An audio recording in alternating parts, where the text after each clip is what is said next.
Үй бүлөлүк мамилелер бул биринчи кезекте жубайлардын мамилелери, ошондой эле ата-энелердин, балдары жана жакындары менен болгон мамилелер. Үй бүлөлүк мамилелерде жубайлардын экөө тең үй бүлөнүн жыргалчылыгы үчүн үй куруу жоопкерчилигинин балдары жана жакындарына карата милдеттерин сезе билүүсү маанилүү. Бекем үй бүлөнүн пайдубалы сүйүү, коопсуздук сезими, позитивдүү мамилелер жана пикир алышуудан түптөлөт. Позитивдүү үй бүлөлүк мамилелер жана пикир алышуу төмөнкүлөрдү камтыйт. Сиздин сүйүктүү адамыңыз же балаңыз сүйлөшүүнү каалаганда, анда аны кунт коюп угуңуз жана жасап жаткан ишиңизден алаксыңыз. Ага өз пикирин жана сезимдерин билдирүүгө убакыт бериңиз. Татаал жагдайларды талкуулоо үчүн ачык болуңуз. Мисалы, кетирген каталарды моюнга алуу, каардануу, кубануу, көңүл калуу, коркуу жана тынчсыздануу сыяктуу сезимдерге даяр туруңуз. Ачууланбастан жай баракат угуңуз. Сүйүктүү адамыңыздын, балдарыңыздын жасаган эмгектерин мактаңыз жана ыраазычылык билдириңиз. Азамат, рахмат деген сөздөрдү көп айтыңыз. Сүйүүңүздү, ыраазычылыгыңызды жана колдооңузду сөздөр менен эркелетип билдириңиз. Мен сени сүйөм деген сөзүңүз сиздин жакындарыңыз үчүн абдан маанилүү.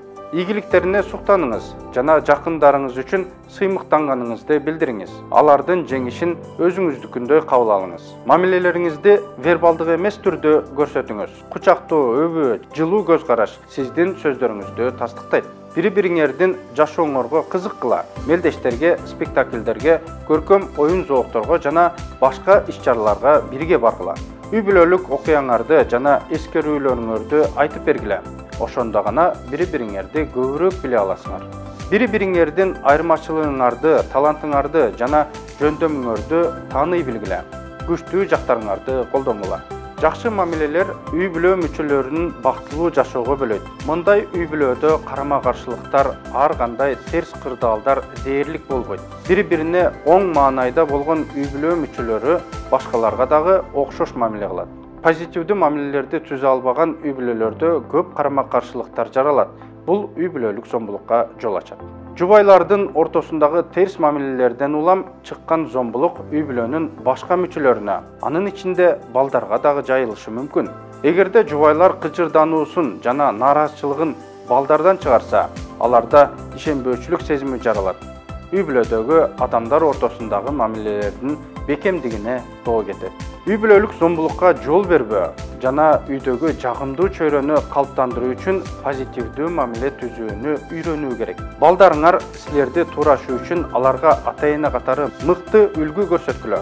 Эмоцияга алдырбагыла жана бардыгын чыр-чатакка чейин жеткирбегиле. Бири-бириңерге түшүнүү менен мамиле жасагыла.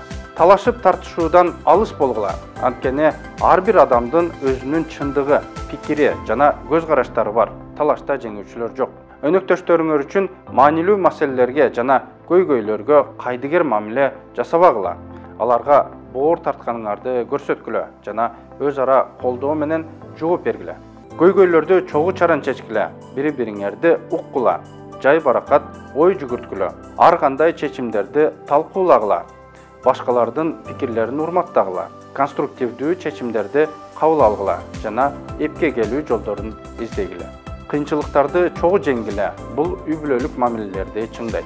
Эгерде силерде карама-каршылыктарды басуу, өз ара чечишүү мүмкүн болбой жатса, анда психологко же психотерапевтке кайрылгыла. Алар силердин ортоңордогу позитивдүү мамилени калыптандырууга жардам берет. Үй бүлөдө жубайлар бири-бирине ар кандай таасир берет.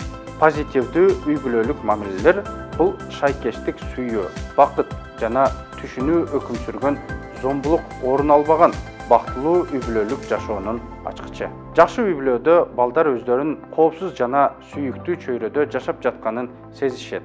Анын жардамында өзүнүн келечектеги үй бүлөсү үчүн жакшы мамилелерди курууга зарыл болгон көндүмдөрдү алышат.